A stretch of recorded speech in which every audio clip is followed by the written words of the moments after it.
And I find it amazing where some people don't put that front and center of actually building a successful business, because it's amazing how many times I speak to business owners and their first port of call is always like, oh, it's always the customer. It's always the customer. And it's like, no, it's not. Really? Are you sure about that? Yes, I'm absolutely. Yeah, you treat your staff like number one, because your staff are the people that I don't deliver to my customers on a day-to-day basis. You know, we've grown the business to the point where, I'm actually not involved in, in every customer interaction. So it's my people. And don't look after you. If you don't believe that your people are your first priority.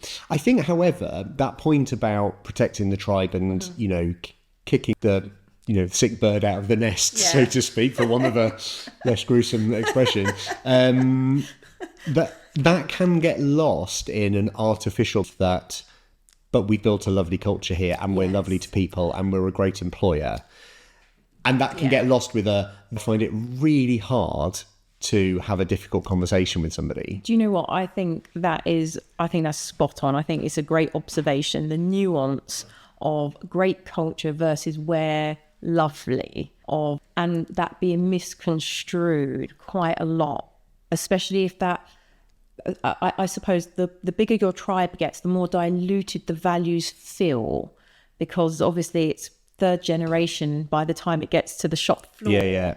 And so what they see is loveliness, because actually what you've built is probably a very harmonious, cohesive environment. And that's lovely because people enjoy going to work. They enjoy the camaraderie of the people that they're working for. Everyone's on this mission. Isn't that lovely? And that gets misinterpreted for kindness. So actually when someone comes into the ecosystem and when it's very, very clear that they don't fit the ecosystem, they have to go. And then that's that, oh, but that's really harsh and that's not what we do. And it's like, no. And